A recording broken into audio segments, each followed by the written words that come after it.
On today's show, what is the Cavs' identity amid this injury crisis? Let's dive in. You are Locked On Cavs, your daily Cleveland Cavaliers podcast.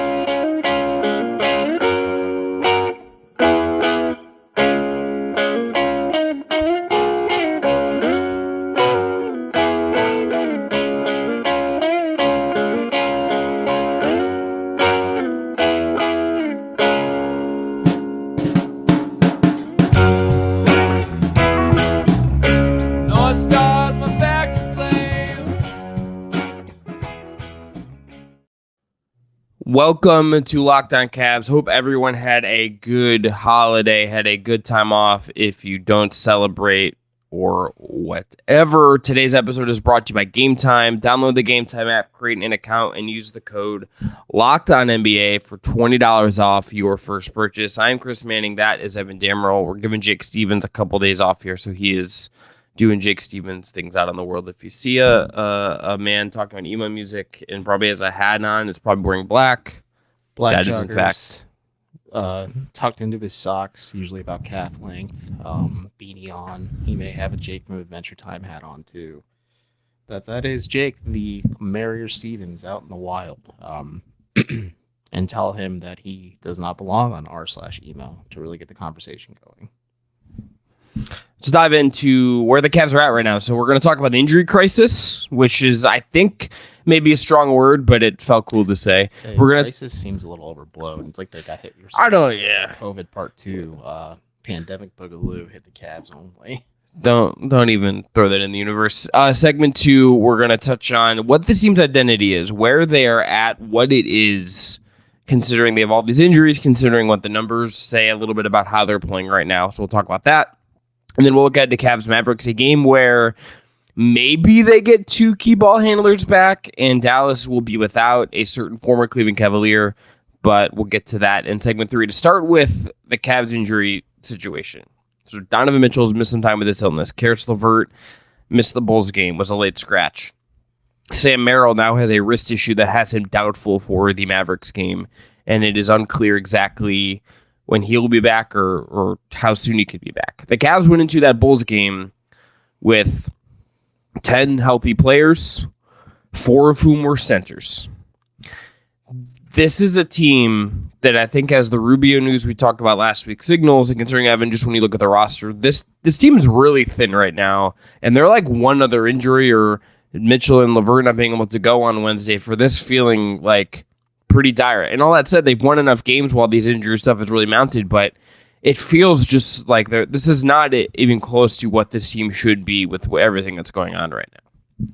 Yeah, I mean, when you look at this win against the Bulls, it's already surprising the fact that the Cavs are down so many players, but I think more than anything, one testament to the fact that Jared Allen's game is still an all-star level type game, even though he is the 4th banana in this core 4 the Cavs are trotting out when they're fully healthy, but I think he's kept the ship pretty steady for them on either end of the floor, whether it's scoring. I think showing off his passing chops is really impressive. That's been really beneficial for Cleveland. I think Max Strus stepping up quite a bit has helped a lot too. And I think the way he plays and maybe just kind of that grit that he brings to the Cavs is a little infectious. And I think that's part of this new identity that we're seeing form despite all these injuries. But I think it is just, like you said, very encouraging that the Cavs are kind of finding themselves despite some adversity that is more or less out of their control. You can't control Kristaps Porzingis' hip colliding with Darius Garland's face. You can't control Evan Mobley needing knee surgery. You can't control Karis LeVert being out with a sore knee, or Donovan Mitchell having a non-COVID related illness, or Sam Merrill trying to dive for the ball to save a play against Utah and end up spraining his wrist. Like, these are small things that maybe, I wish you wish you could have prevented, but that's just part of the game, and there's no rest for the weary and no sympathy from any other opponent when the Cavs are facing them. But I think it's just encouraging to see guys really step up, and I think a lot of credit should go to JB Bickerstaff. We talked about him maybe outfoxing Mike Malone and just like a lot of other coaches early in the season.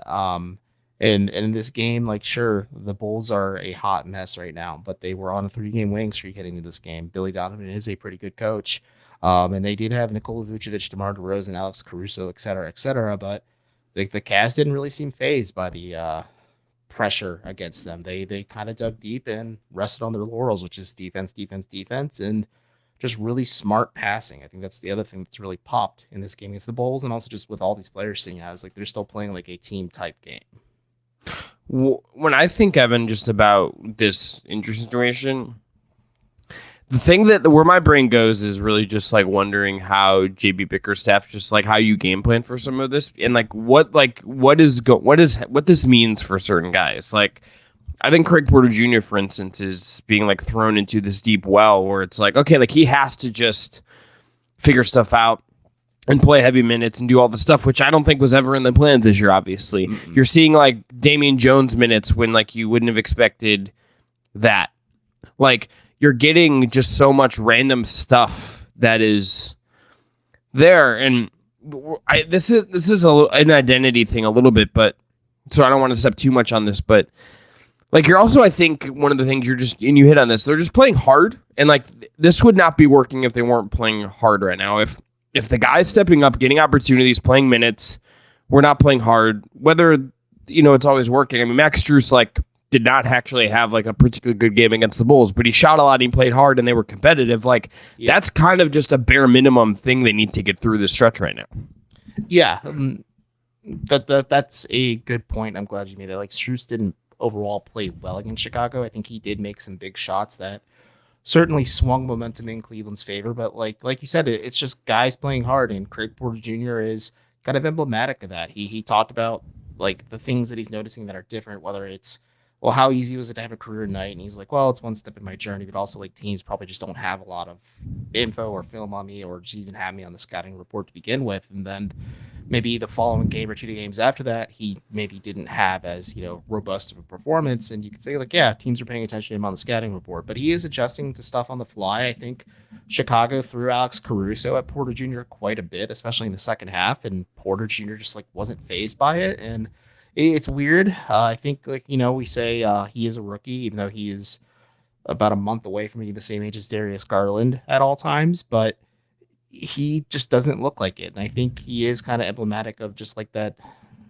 It's the Cavs term, but like that junkyard dog, like just having that dog, quote unquote, in them. And Strus has it too. Like, even if he's not shooting the ball well, like he's playing with a lot of energy. He's either crashing the glass, getting you second chance opportunities, or he's just preventing second chance opportunities. I think his passing has, again, just been such a pleasant surprise just because he looks so comfortable out there with his new teammates. And it's just been a total team effort. Like, every player who has played meaningful minutes for the Cavs just during this mini stretch of theirs, win or lose, like it was a blowout performance the other night after they beat the Utah Jazz. But like, other than, and like, but there's like not a lot you can take from that. There's not a lot of meat on that bone from that loss, just because the Cavs are down a lot of bodies, but they are finding themselves a little bit too along the way. And I think there are going to be ups and downs, especially with Garland and Mobley out for such a long time, and still, Levert and Mitchell not firmly being back in the fold, just because they are game time decisions against Dallas. And we'll talk about that later, but it's been encouraging just to watch this team evolve and grow. And I think Bickerstaff is growing along with them and kind of crystallizing who he can be in high pressure situations as a coach.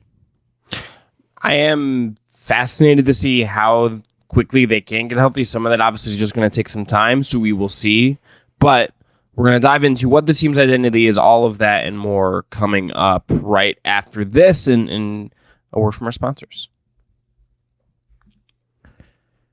Today's episode is brought to you by eBay Motors. Our partners at eBay Motors have teamed up with Locked On fantasy basketball host Josh Lloyd to bring you some of the best fantasy picks each week all season long.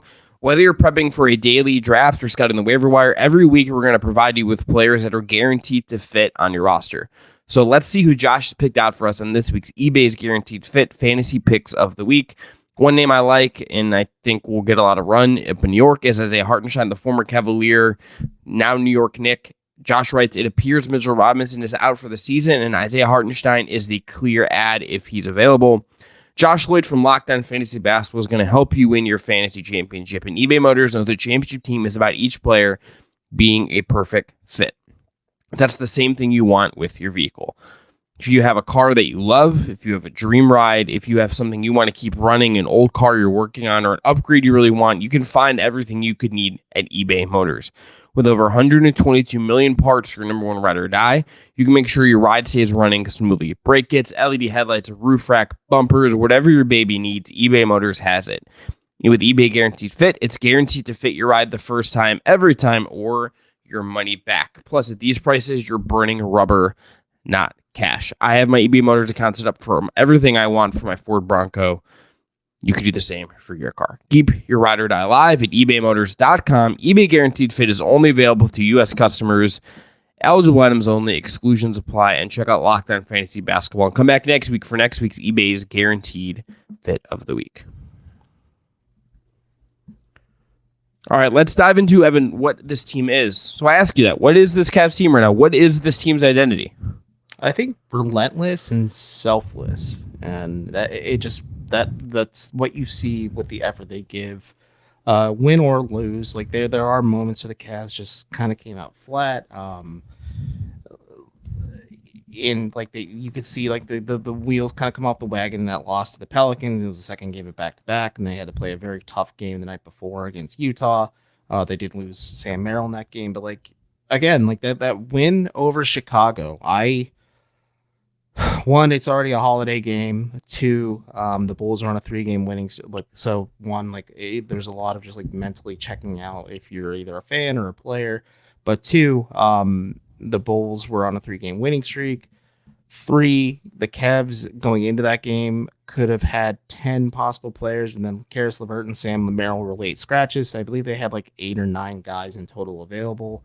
But you got like total team effort, and it was a lot of that cliche next man up mentality, but you saw a lot of effort, and those relentless and selfless effort where the Cavs are moving the ball constantly, and they're just busting their butts on defense and just sticking to their man and their assignments. And again, a lot of credit goes to JD Bickerstaff for having these guys prepared despite just the circumstances completely out of their control. Like, it's easy just to kind of throw up your hands and say, well, we don't have our best players, we're just going to ride this out. But the Cavs are just remaining as competitive as they can and just scrapping and fighting whoever their opponent is. The way things have worked, the way things have ended up for this team is they just have to play differently. If you can look at, I think that the energy they play with has a certain factor in that. I think certainly they're playing with energy right now.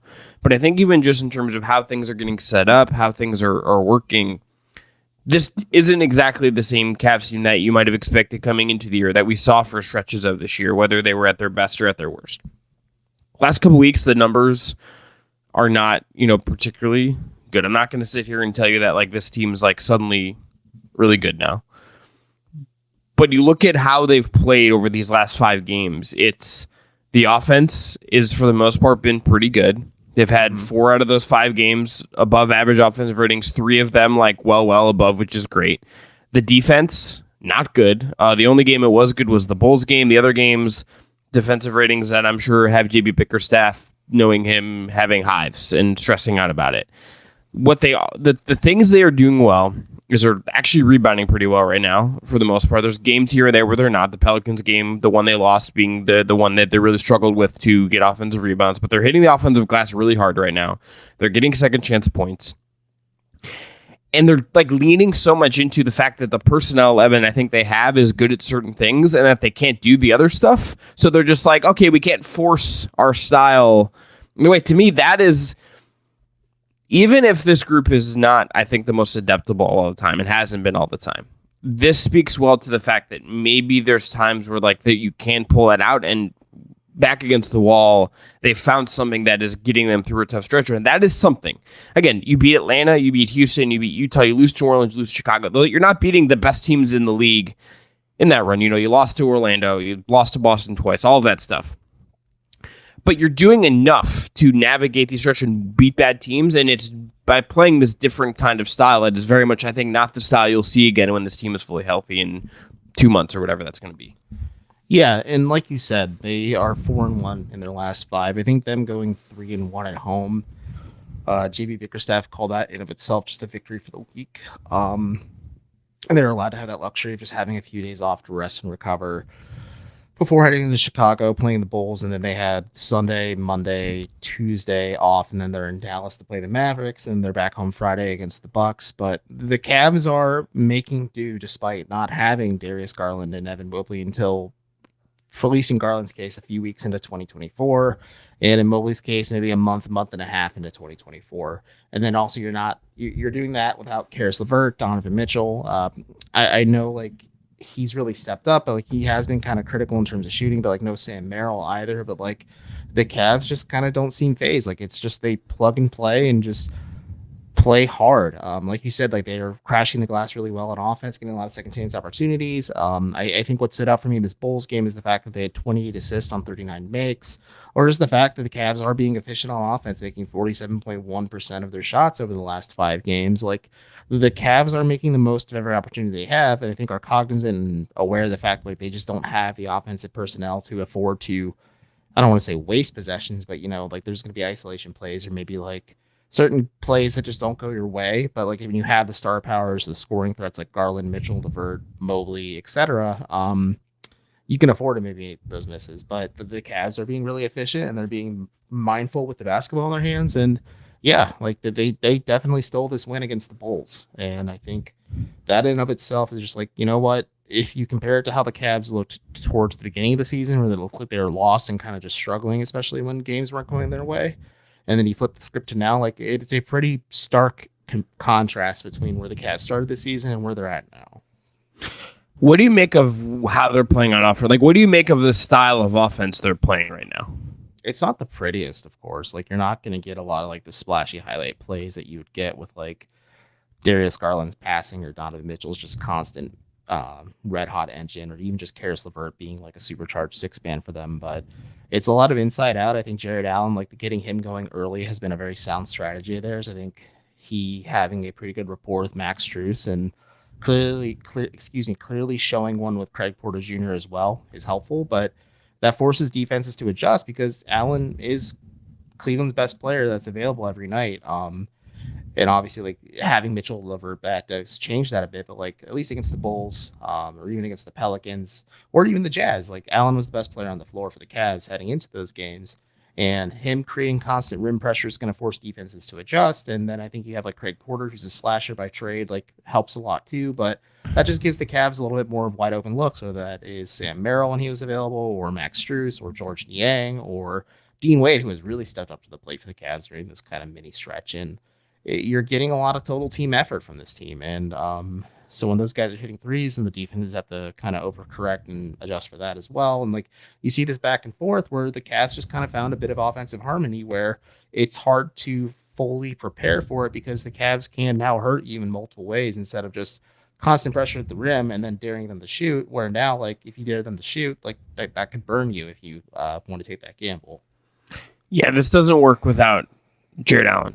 Jared Allen screening, Jared Allen providing that infrastructure, Jared Allen playing as well as he has played this entire year. And this does not work unless you're getting him, unless you're getting enough from other guys as well. But he is at the fulcrum of this, and they're patching together everything else. Then Dean Wade is just like shooting the basketball. Like all of this is adding up to where, like, I think if you can keep some of the style of play when Mitchell gets back, and I think some of these adjustments were in fact made to emphasize Mitchell without Garland and play in a certain way with no Garland and no real backup point guard that isn't a rookie who is frankly is like solid, but is still clearly learning and still clearly needs to shoot if he's going to kind of figure it fully out. But you got to play a certain way to win the games. That's what they're doing. And the Cavs, and I think JB Bickerstaff deserves credit for that. And look, they also haven't quit on JB, and that's not nothing. The fact that they didn't just punt in the towel and are playing hard for that guy does tell us something, I think. Yeah, I think that's really important too. Like the Cavs, or rather the players, aren't tuning JB out. Like it's not like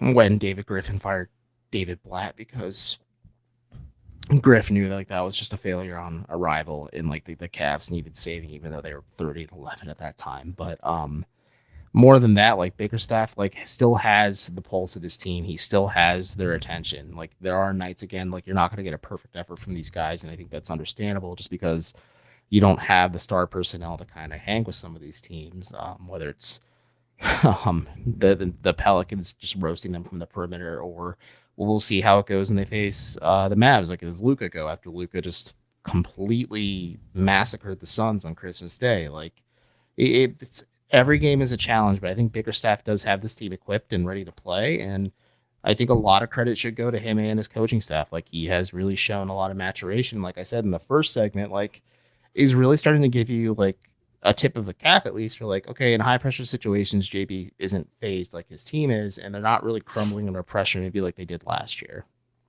All right, after this, Cavs-Mavs, what to look for, what we're thinking about for that game. That's after this. Today's episode is brought to you by our friends at Gametime. You should have to worry about anything, really, when you're buying last-minute tickets for your next big event. Gametime is the fast and easy way to buy tickets for all the sports, music, and comedy and theater events near you. With clear last-minute deals, all-in prices, views from your seat, and their best price guarantee, Gametime takes the guesswork out of buying tickets. You love to see the last-minute deals you can get at Gametime. I personally rely on them to buy tickets all the time now. I did this when I went to New York, and I'm going to do it again when I'm back there in a couple months. And the Gametime guarantee means you'll always get the best price. If you find tickets in the same section and row for less, Gametime will credit you 110% of the difference. Take the guesswork out of buying tickets with Gametime. Download the Gametime app, create an account, and use our code LOCKEDONNBA for $20 off your first purchase. Terms apply. Again, create an account, redeem our code LOCKEDONNBA for $20 off. That's in the show notes below if you want to just copy and paste that. Download Gametime today. Last minute tickets, lowest price. That is guaranteed. All right, last segment, Cavs-Mavs. Evan, what are you looking for as far as Cavs-Mavs Wednesday night in Dallas, Texas? Well, obviously, does Luka go or does he not play? Like, there's no Kyrie in this game, and I think that certainly changes the trajectory quite a bit. But like, Luka is just like a one-of-one type player where I watched that game when he just slaughtered the Suns. We're like 50, 14, 7, 3, and 4. Like, just absolutely video game NBA 2K type numbers. But you have to think, like, sure, you have Isaac Okoro. Sure, you have Craig Porter Jr., two very good perimeter defenders, with Okoro being the best. And if Doncic does play, like, you would imagine Okoro begins and ends the night just matching Doncic minute for minute. But let's say, because on the Cavs side of things, like Karis LeVert and Donovan Mitchell have been upgraded to questionable. I would assume they're game time decisions depending on how Mitchell's doing with this non-COVID illness and how LeVert's knee is doing. And if they can play, that at least gives you a little bit more breathing room ball handling wise, and also just more offensive scoring wise, just to kind of maybe match Doncic shot for shot, because sure, Okoro can maybe slow down or deter Luka, and if he can maybe prevent another Christmas Day massacre like sequel, that would be great for the Cavs. But I'd say like Luka just gets out of hand if he does play for the Mavs. Like, you do need those guys, or at least the ammunition, to just kind of match the Mavericks shot for shot, because the Cavs just don't really have the personnel to do that, especially if like the defense does collapse with, you know, like a superstar NBA MVP caliber player on the other side of things. Injury report, Luka is questionable. That's with a heel issue that could potentially keep him out for this game, which Evan's referring to. Sam Merrill on the Cleveland side, doubtful. So that means he's likely not to play. Kyrie is out for Dallas. Mitchell and LeVert are questionable for Cleveland, so they have not been ruled out yet. Where I think, Evan, this goes is just the Luka thing is you have to find a way to contain him. You have to keep him from going off. If Mitchell in particular does not play, you don't really have the firepower to keep pace with an individual performance like that. Both these teams also have merely just been kind of fine the last couple weeks. Dallas is 18th in net rating the last 2 weeks. Cleveland's about the same. They're like 16th, I think. But they do have a top 10 offense on the year. They had that amazing offensive performance on Christmas Day. And I mean, to me, the most fun outcome of this game would just be Mitchell and Luka have some kind of duel. But I don't know how likely it is if either guy or one guy doesn't play. But I mean, if Luka doesn't play, like if we go in that scenario, you got to just like go all out and try to win this game on the road. Honestly, you have Milwaukee on Friday. I don't like the Cavs' chances in that game, even if it's at home. If you get another one here and you're 5-1 over 6 with all these injuries, and you steal one on the road on a night where even if it's just Kyrie sitting, or you could just go get one on the road, that's like a pretty good thing that you could look back at amid a very congested East. You look back at the end of the year and say, this is a stretch that like kept us out of the play-in tournament. Like that's the kind of thing that ultimately like could matter way down the line as you kind of look at how compact the East is. Like this is the game that does have some value to the Cavs if you're looking at it long term, even if they're not fully healthy. And we're not going to look at this game in April and say the Cavs game on December 27th was a top 5 thing where I learned a lot about this team. That's not what's going to happen here. But if you win, it's a big deal for them.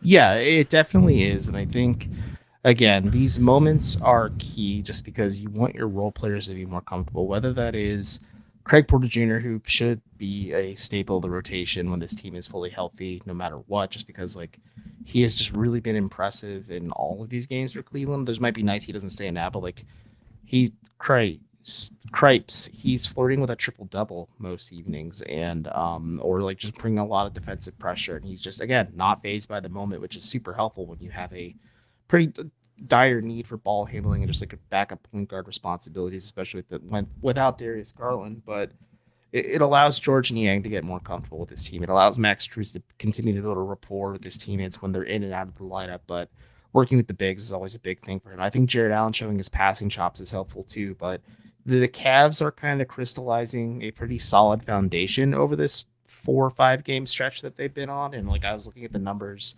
during it, like over the last 5 games, they have a defensive rating of 119.7, which isn't great. It's 20th best in the NBA. But they've allowed the least amount of second chance or scoring opportunity, second least amount of second chance points. They have the 9th best interior defense and have allowed the 10th least fast break points. So they are doing a lot of good things just to kind of keep them alive, despite maybe not having the best defensive rating. But you flip the script, it's that efficient offense and just making the most of every opportunity. Like the Cavs are finding something that's working. And yeah, I don't like their chances against the Bucks either, but I think at least if Mitchell and LeVert are available for that game, they have a little bit of a better chance. I think it's still going to be tough no matter what when you're facing Damian Lillard and Giannis Antetokounmpo as the headliners from Milwaukee. But they have really shown me something impressive that like you really can't tangibly like describe with stats or numbers. It's just like it passes the eye test and the smell test. And this Cavs team is showing me a little bit of heart that they were lacking to start the year. And I would assume they continue to show it against Dallas. We're going to end there. Cavs are 8:30 p.m. tip in Dallas, -4 underdogs in that game, +52 on the money line, according to the Reflected FanDuel. Cleveland to win outright. Dallas, a -180 favorite. Over under 230 points combined is where that's set. Again, that's Cavs Dallas. We'll have a recap of that up after the game. Talk to y'all after that. Hope again you had a great holiday. Enjoy the rest of your day.